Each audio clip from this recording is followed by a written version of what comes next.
De tous les avions qui ont participé à la Seconde Guerre mondiale, il en est un qui était destiné à marquer son époque en devenant le chasseur de combat par excellence. Le P-51 Mustang, une incroyable combinaison de vitesse, de rayon d'action et de puissance de feu.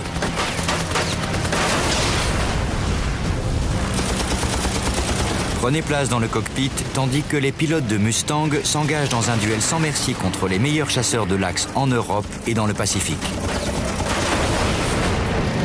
Les ME-109, les Zéro et même des jets allemands.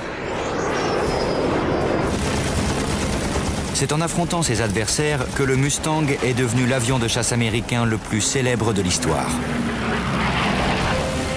Plongez-vous dans la bataille, analysez les tactiques, revivez les impitoyables combats aériens du P-51 Mustang.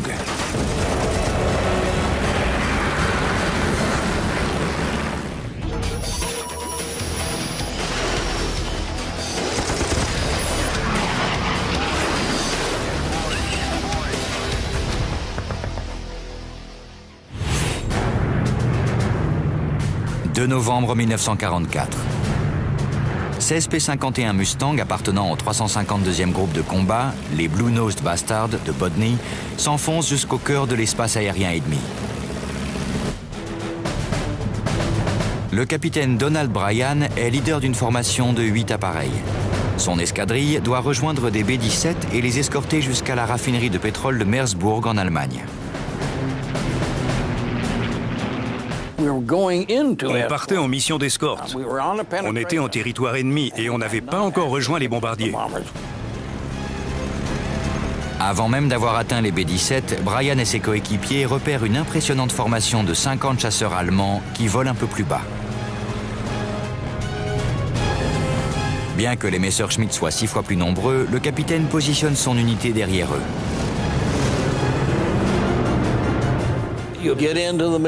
Vous foncez dans le tas en volant suffisamment vite pour ne pas vous faire abattre et vous descendez ces salopards. L'assourdissant cri de guerre des 8 moteurs Rolls-Royce Merlin déchire le ciel.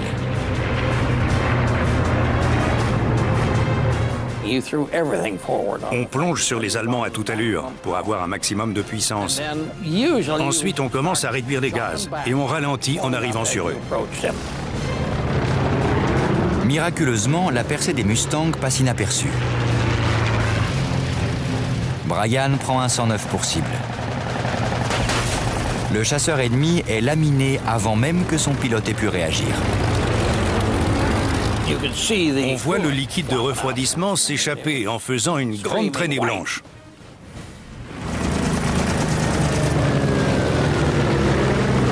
L'Américain remonte après son attaque. La tactique des P-51 fonctionne. Les ME-109 se dispersent. C'était notre but. On voulait briser leur formation.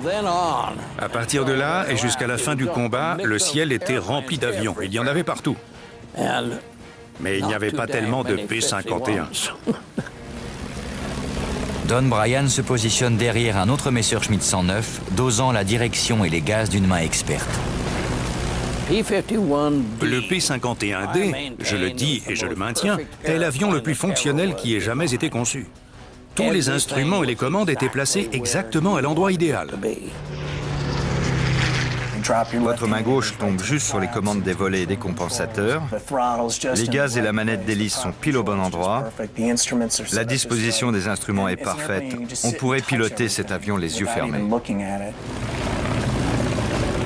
Le capitaine a le doigt posé sur la détente. Soudain, il entend dans sa radio la voix affolée d'un de ses ailiers. Bryan a un avion ennemi dans ses 6 heures. Il réagit avec calme et efficacité. Tout ce que vous avez à faire, c'est tirer à fond sur le manche et braquer la direction au maximum. Si votre vitesse est suffisamment élevée, vous faites un tour rapide sur vous-même. Vous faites un tonneau, ça vous ralentit et ensuite vous redressez. Sa manœuvre le débarrasse de l'Allemand, mais ses ailiers sont pris de court. Ils n'ont pas fait de tonneau, ils ont continué. Puis Brian repère une cible qui tombe à point nommé. Une formation de 8 ME-109 qui vole en direction des bombardiers. Il décide de viser le dernier avion de l'escadrille. Il est juste derrière l'ennemi dans une position d'attaque idéale. Je choisis toujours le dernier. L'Américain abat le Messerschmitt retardataire, puis vire et s'éloigne rapidement. Contre toute attente, un autre 109 apparaît juste devant lui.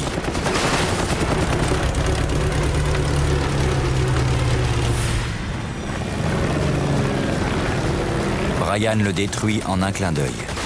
C'est le deuxième chasseur ennemi qui l'abat en quelques secondes. Ils sont vraiment très nombreux et tout se passe très vite. Je me dis, ok, celui-ci a son compte. Je le lâche et j'en cherche un autre.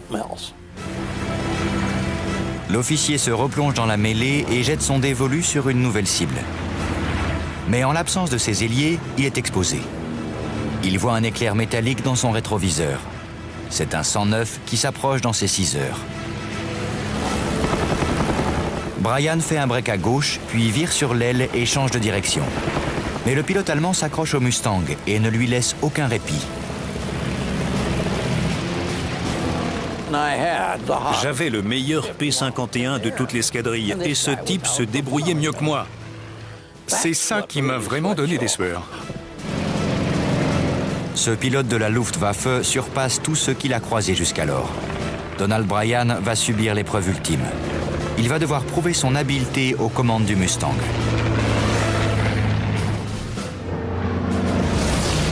Vitesse est le mot qui caractérise le mieux le P-51 Mustang et le programme qui lui a donné le jour. En avril 1940, lorsque le ministère de l'Air britannique suggère à North American Aviation d'ouvrir une nouvelle chaîne de production pour approvisionner la RAF en P-40, le constructeur américain lui propose une cellule totalement nouvelle dans des délais encore plus brefs.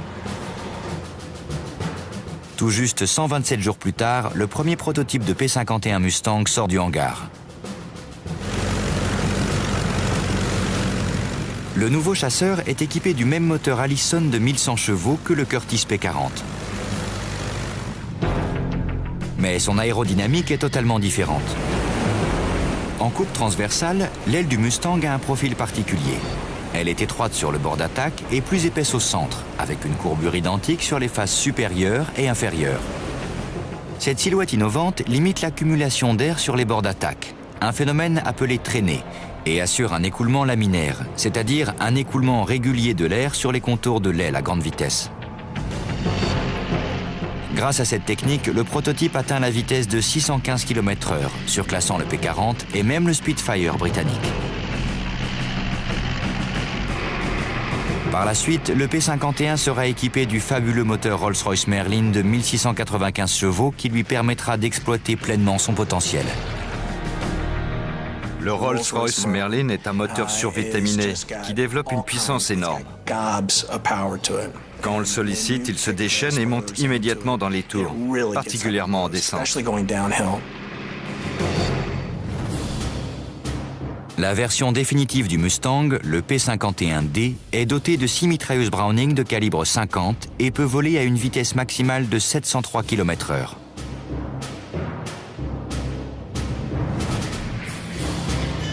Le P-51 était supérieur au Messerschmitt 109 classique et au Focke-Wulf 190 à n'importe quelle altitude. Comparé au ME-109, le chasseur allemand le plus largement produit, le Mustang ne présente pour ainsi dire que des avantages. Il est beaucoup plus rapide, légèrement plus maniable, son rayon d'action est plus étendu et son plafond de service plus élevé. Malgré cela, Don Bryan tente désespérément de se débarrasser d'un ME-109 particulièrement tenace. Son Mustang ne parvient pas à distancer l'Allemand en montée. Il est au bord du décrochage. À l'époque, on qualifiait les ME-109 de proie facile. Alors, il était hors de question que je laisse celui-ci me donner une leçon. Le capitaine effectue un plongeon. Le 109 suit sa trajectoire sans difficulté. J'ai eu quelques frayeurs. Le masque à oxygène était censé rester en place à 4G, mais je devais le tenir parce que je transpirais. Et la sueur le faisait glisser sur mon menton. L'Allemand le rattrape peu à peu. Il vire plus vite que moi. Il se rapproche par l'arrière et finit par pointer ses canons vers moi. Je dis bien vers moi et pas sur moi. Sinon, il aurait appuyé sur la détente et il m'aurait eu.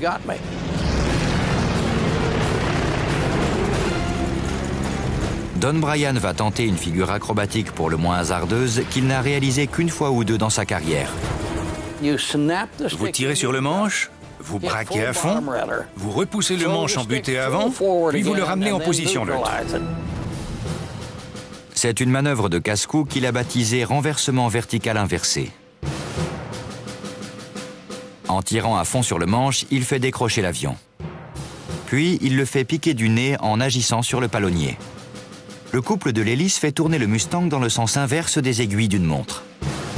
Ensuite, Donald Bryan pousse à nouveau le manche en butée pour neutraliser l'effet. Il faut être un pilote extrêmement sûr de soi pour tenter une figure aussi risquée.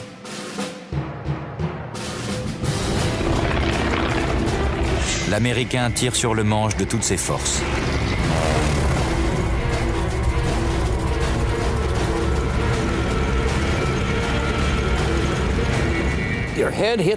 Ma tête heurte la verrière.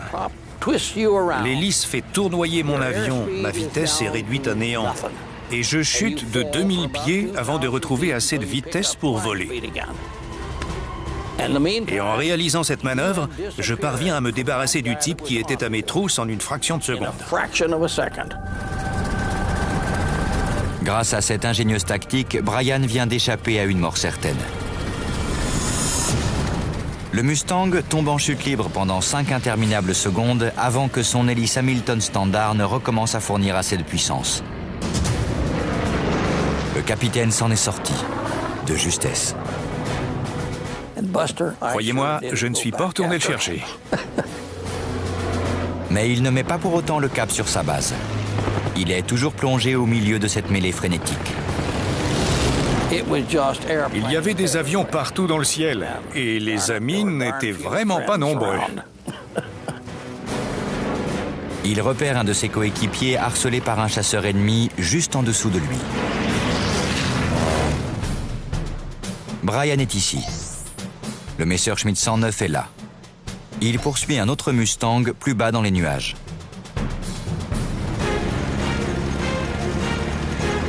Le capitaine est prêt à tout pour sauver son ailier. Il pousse le manche à droite et entame un plongeon pour voler à son secours.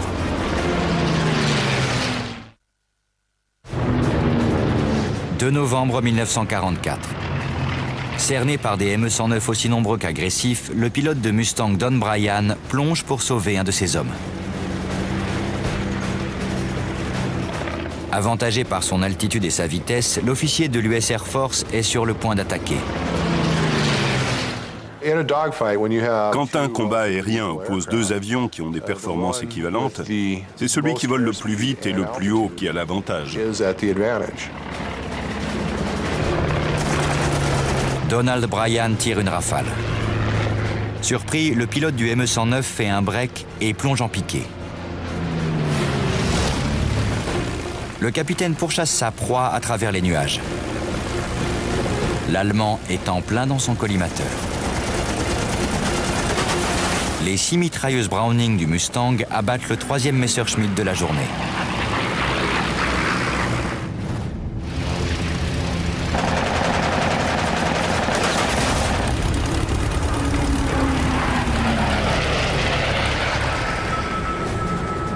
Bryan se range en formation avec un autre Mustang. Mais il y a encore des avions ennemis dans les environs. À 10 000 pieds d'altitude, l'Américain repère 2 autres chasseurs ME-109 de la Luftwaffe qui volent 5 000 pieds plus bas dans la direction opposée. 4 des 6 mitrailleuses de son P-51 sont déjà vides. Je commence à manquer de munitions. Et finalement, pour affronter ces avions, il ne me reste plus que mes 2 mitrailleuses internes. Mais il n'est pas question de laisser les 109 s'échapper. Bryan et son ailier font un split-S. Leur manœuvre les amène directement derrière les Allemands.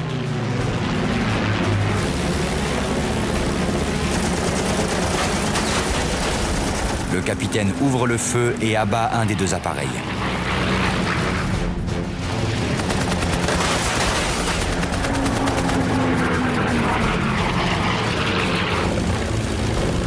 Il augmente les gaz afin de se rapprocher du leader. Arrivé à 70 mètres derrière le Messerschmitt, il appuie sur la détente.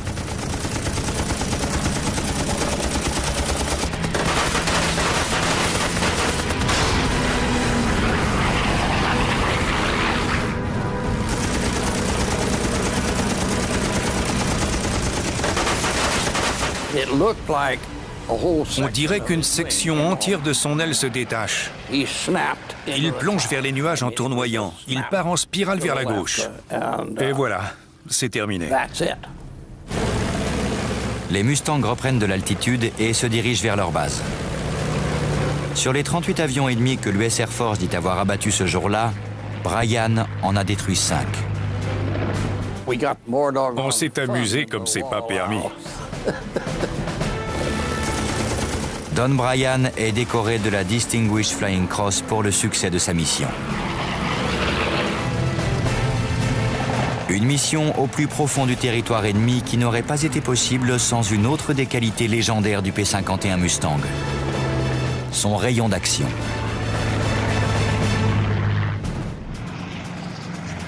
Les ailes à écoulement laminaire et la cellule aérodynamique du Mustang réduisaient la traînée et par conséquent la consommation d'essence. Le carburant représentait plus de 25% de ces 5 tonnes de poids maximum au décollage.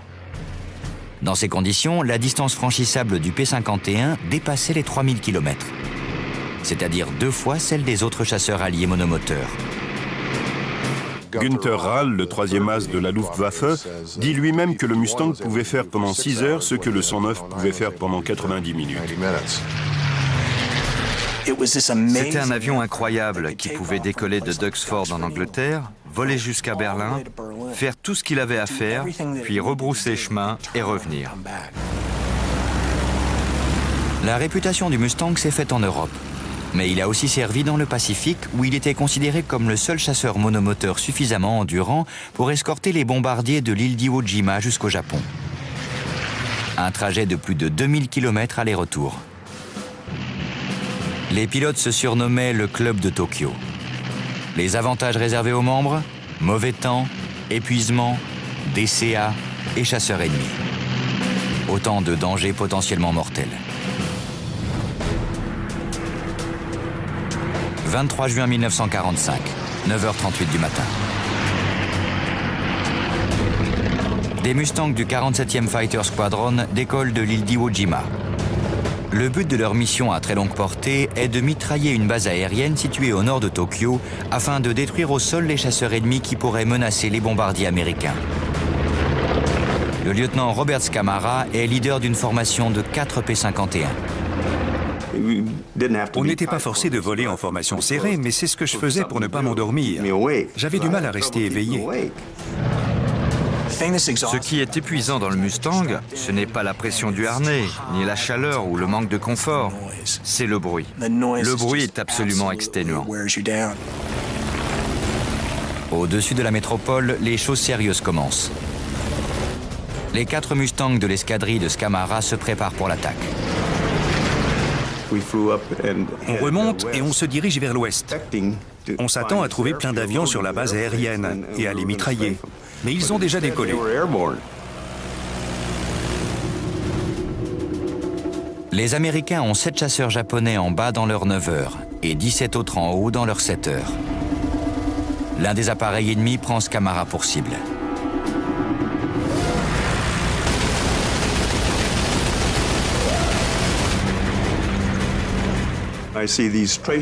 Je vois les balles traçantes arriver vers moi et passer devant mon cockpit. Et là, je quitte la formation.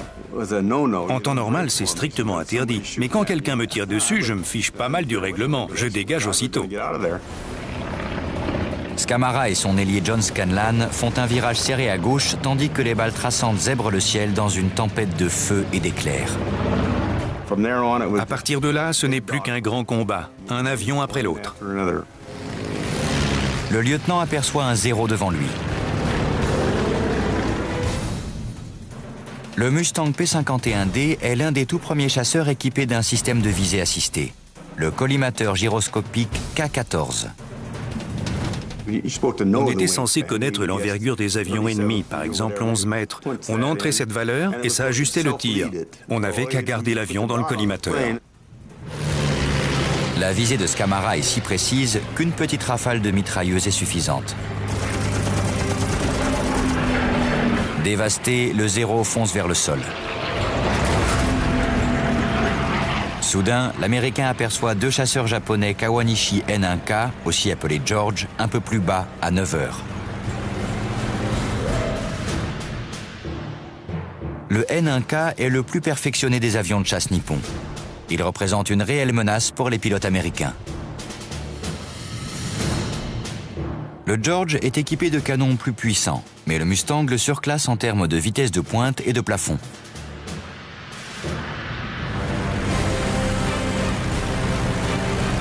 Scamara vire sur l'aile et effectue un plongeon. Les P-51 fondent sur leur proie.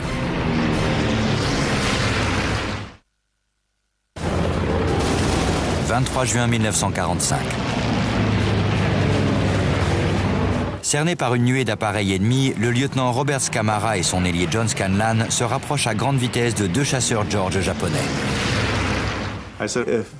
J'avais dit à Scanlan, si on croise deux avions, je me charge du leader et toi tu t'occupes de son coéquipier.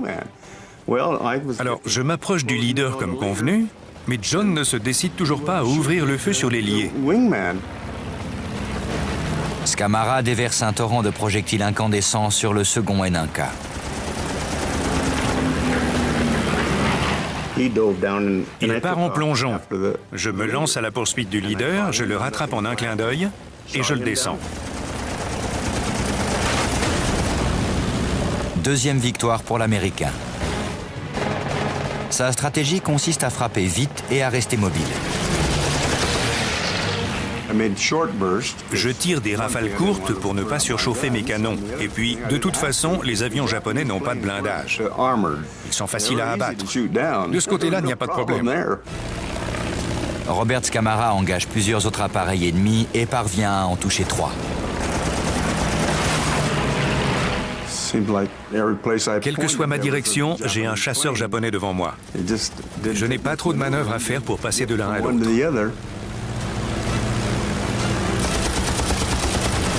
Mais tout à coup, des balles traçantes passent au-dessus de sa verrière. Un Ki-84 Frank, le chasseur le plus rapide de l'arsenal japonais, s'est placé dans ses 6 heures et plonge sur lui. Le lieutenant fait un break à gauche. Le pilote du Frank commet une erreur en volant trop vite. Il dépasse le Mustang et reprend de l'altitude. Robert Scamara fait volte-face et remonte, s'efforçant de placer sa cible dans le collimateur. Je tire sur le manche et le viseur pointe vers mon capot. Je n'arrive pas à cabrer suffisamment et je suis au bord du décrochage.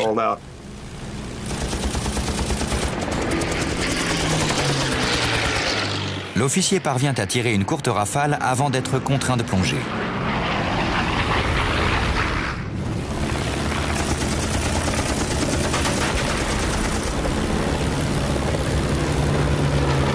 Le chasseur ennemi s'enflamme et tombe en chute libre en passant juste devant lui. Troisième victoire. Bob Scamara recommence à scruter le ciel.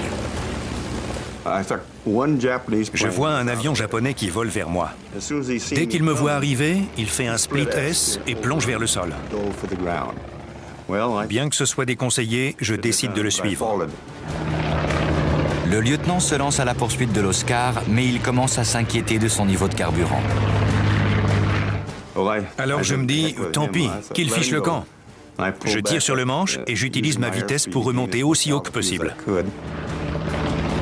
Toutes ces manœuvres l'ont éloigné de ses coéquipiers qui restent introuvables. Il est désormais seul. Soudain, il aperçoit quelque chose près de son aile gauche.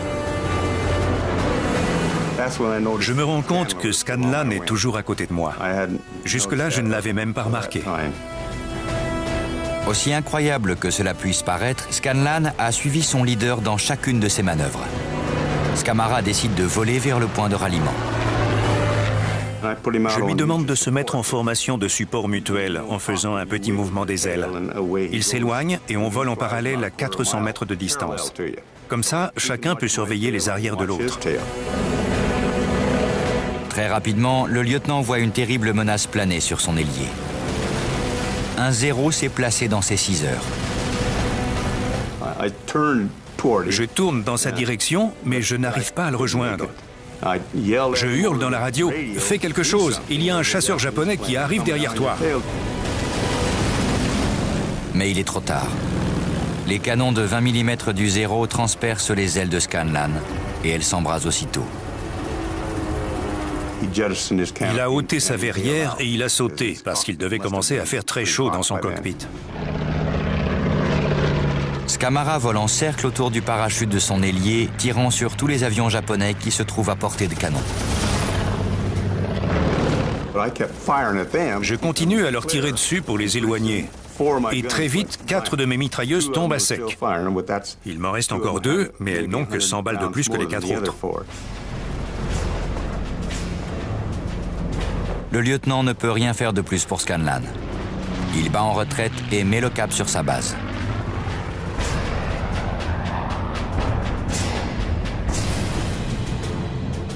Il atterrit sur la piste d'Iwo Jima après 8 heures et 17 minutes de vol. Ses 6 mitrailleuses sont vides. Détail peu banal, son réservoir interne contient encore plus de 200 litres de carburant. Scamara est crédité de 3 avions abattus et 4 autres touchés. Malheureusement, John Scanlan ne rentrera pas vivant de cette mission. Environ 3 ans plus tard, j'ai lu dans le journal un article qui disait que 2 ou 3 femmes avaient été acquittées d'un crime de guerre.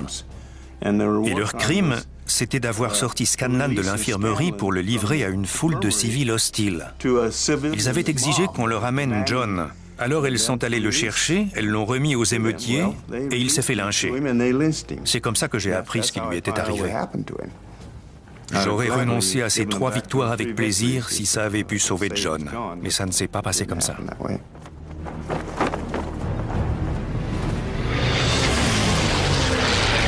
En éliminant la plupart des chasseurs japonais qui menaçaient les bombardiers américains, le Mustang a apporté une importante contribution à la victoire des Alliés dans le Pacifique.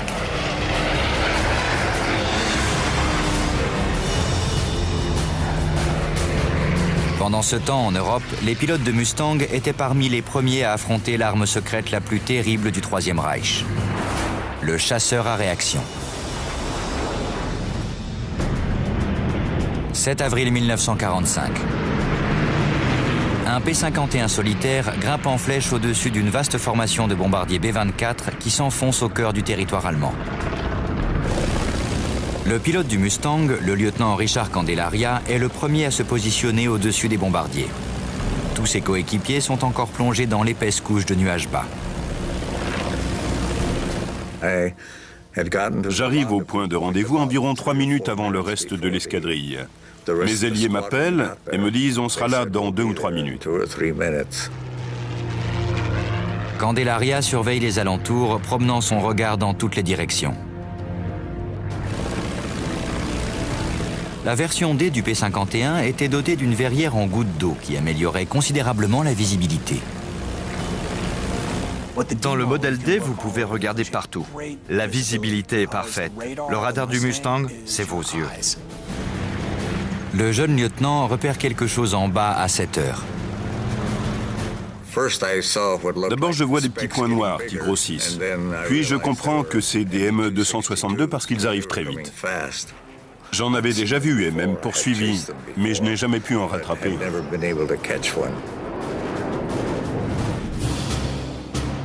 Le ME-262 est le premier chasseur à réaction opérationnelle de l'histoire. C'est un bond en avant dans la technologie qui déterminera l'avenir du combat aérien.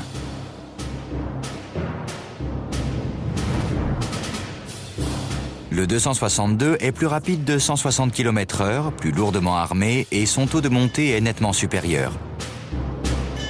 Mais malgré sa relative lenteur, le Mustang est plus maniable et son plafond de service est plus élevé. Les pilotes pouvaient donc utiliser ce surcroît d'altitude pour gagner de la vitesse. Les ME-262 sont ici. Ils se rapprochent rapidement des bombardiers. Candelaria est là. Un Mustang isolé contre 2 chasseurs à réaction.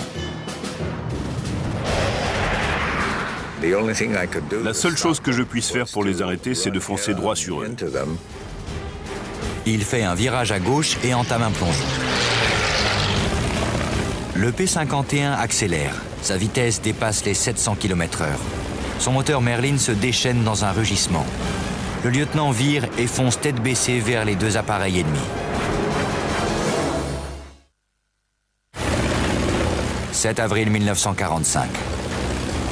Le lieutenant Richard Candelaria plonge en piqué sur 2 chasseurs à réaction allemands qui menacent une formation de bombardiers américains.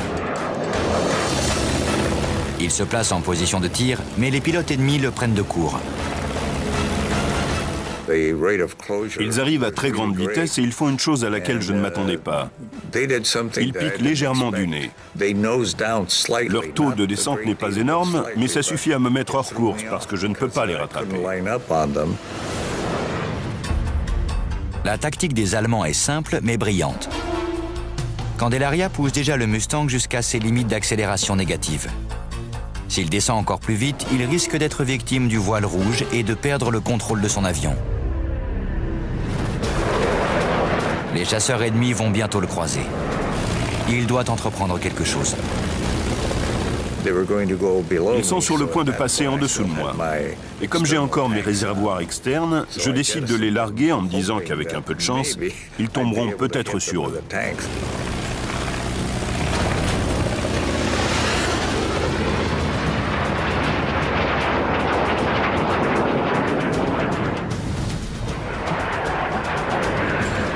Les avions allemands esquivent en faisant un virage serré à gauche. Cette manœuvre les éloigne de la trajectoire des bombardiers. Candelaria dispose maintenant d'un bref intervalle de temps pour faire volte-face et passer à l'attaque. Ils se retournent et font un split S. Le lieutenant convertit son altitude en vitesse. Je plonge, puis je redresse. À cet instant, je vole à 780 ou peut-être 800 km/h. Candelaria fait un split S qui l'amène à l'intérieur du virage de ses adversaires. Ils viennent se placer dans sa ligne de mire environ à droite, en direction des bombardiers. L'Américain appuie sur la détente. Je crois voir quelque chose scintiller juste derrière le cockpit et le réacteur droit commence à cracher de la fumée noire. Donc je sais que j'ai au moins touché le moteur. Endommagé, le chasseur plonge sous les nuages. Candelaria n'est pas certain d'avoir abattu le 262, mais il n'a guère le temps d'y penser. Alors que je commence à me stabiliser, je vois comme des balles de tennis enflammées passer devant mon aile droite. Je lève les yeux vers les petits miroirs ronds installés par mon chef mécanicien en haut de la verrière et en regardant dans le miroir, je vois le nez d'un avion juste derrière moi.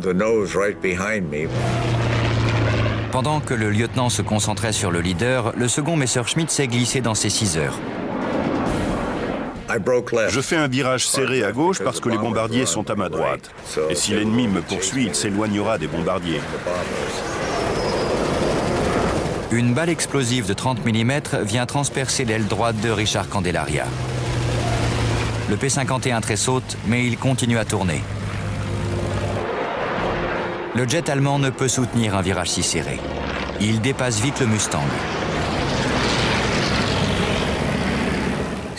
Et là, je fais un break à droite pour tenter de le rattraper, mais il vole bien trop vite. Le Messerschmitt s'éloigne rapidement hors de portée de tir. Il plonge et quitte le combat. Le P-51 est touché, mais il est loin d'être détruit. Candelaria vient de se battre seul contre 2 des chasseurs les plus perfectionnés de la Seconde Guerre mondiale et il a remporté la victoire.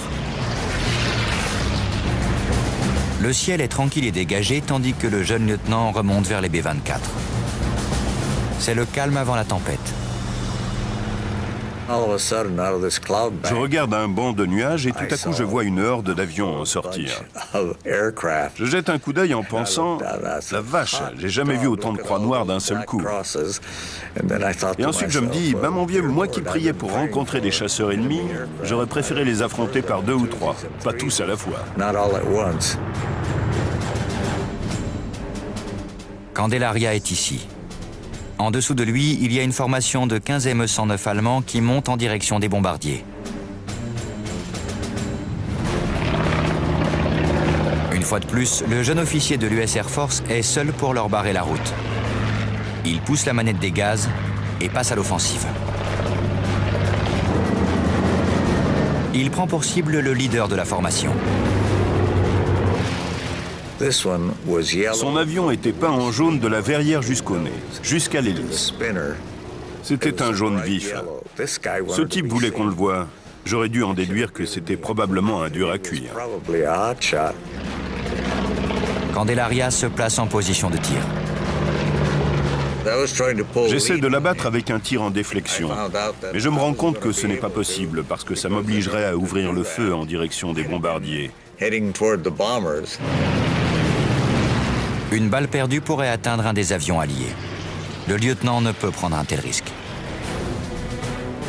Il juge préférable de passer sous l'Allemand et de faire demi-tour dans un plan vertical afin d'avoir un angle de tir dégagé de tout appareil ami.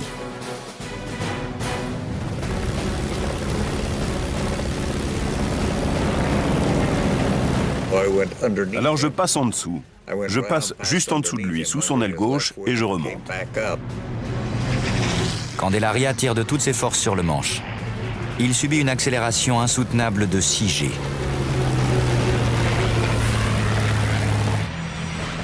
Le ME-109 effectue un tir à longue distance, crachant des projectiles de 20 mm sur les B-24.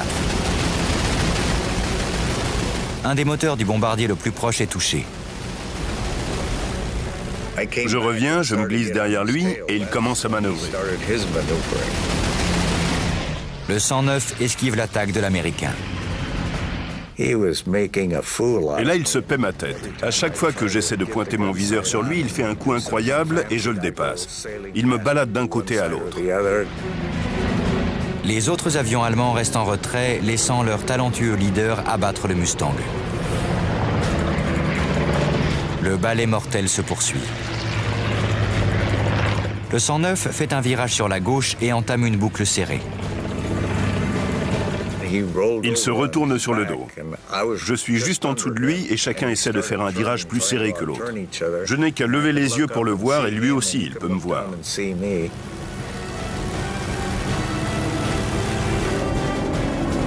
Candelaria est dépassé par la dextérité de l'Allemand.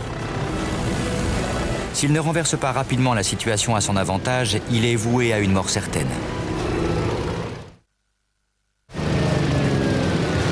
« 7 avril 1945. Le lieutenant Richard Candelaria a un as de la Luftwaffe dans ses 6 heures. Il va engager son Mustang dans une manœuvre risquée grâce à laquelle il espère inverser les rôles.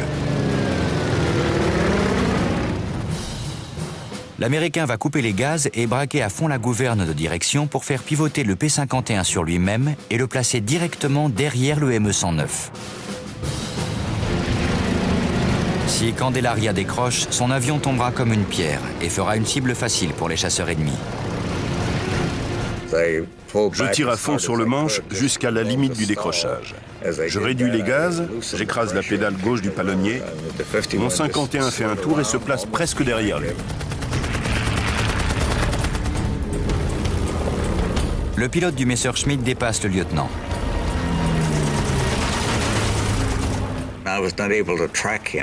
Je ne peux pas le viser, le collimateur est un peu trop lent, alors je ne réussis qu'à toucher son aile. J'anticipe juste sa trajectoire et j'appuie sur la détente. Quand il commence à fumer et à descendre en tournoyant, je me lance à sa poursuite.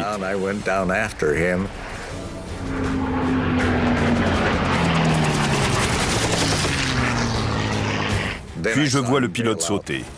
Il ôte la verrière, l'avion plonge vers la forêt et s'écrase. C'est une victoire durement remportée. Mais privés de leur leader, les autres 109 comptent bien satisfaire leur soif de vengeance. Lorsque Candelaria se redresse, il voit des balles traçantes entourer son cockpit. Un chasseur allemand arrive à toute vitesse. L'Américain effectue un virage sur la gauche, laissant son adversaire le dépasser. Puis, il change de direction et vire à droite.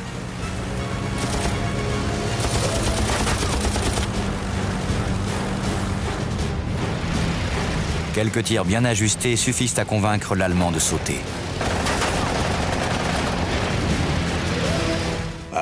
Je dégage presque immédiatement parce qu'il y a quelqu'un d'autre derrière moi.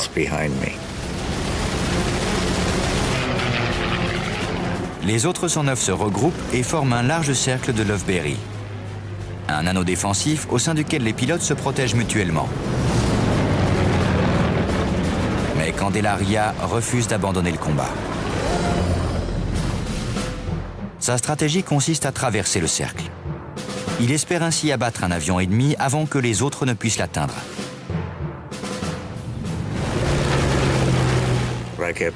Je traverse le Loveberry en passant de plus en plus près, jusqu'à ce que j'ai une nouvelle occasion de tirer.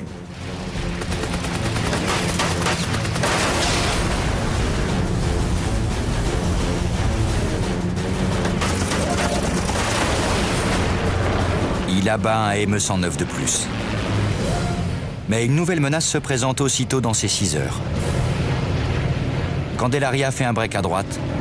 Le pilote allemand le suit. Ça ne faisait pas de doute, je tournais mieux que lui.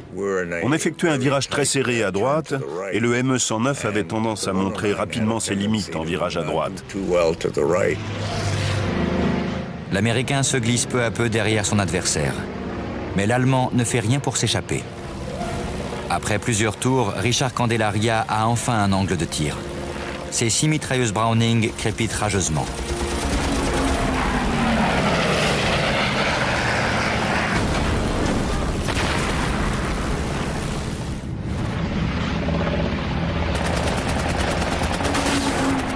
Il décroche brusquement, s'écrase, puis rebondit sur le sol.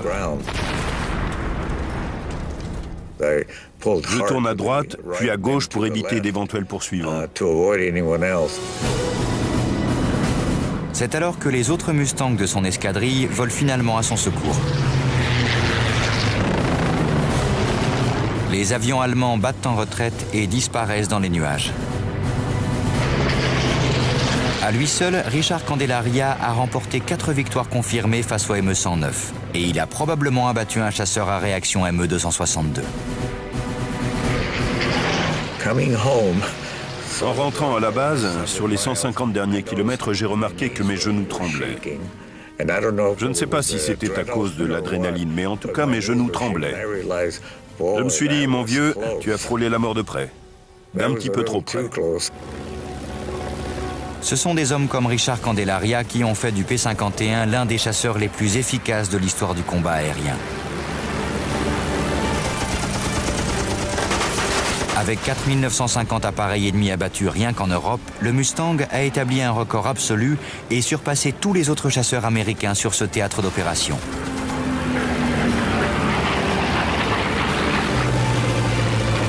Le Mustang est un symbole de la Seconde Guerre mondiale. Mais aujourd'hui encore, sa légende se perpétue grâce aux courses et aux shows aériens organisés partout dans le monde. En tant que civil, j'ai beaucoup de chance de voler avec les gars de l'US Air Force Heritage Flight Program. On pilote des Mustangs en formation avec des Raptor, des A-10, des F-15, des F-16. Sans l'ombre d'un doute, si vous demandez à ces pilotes dans quel avion ils aimeraient voler, ils répondront le Mustang. À leurs yeux, c'est le chasseur ultime.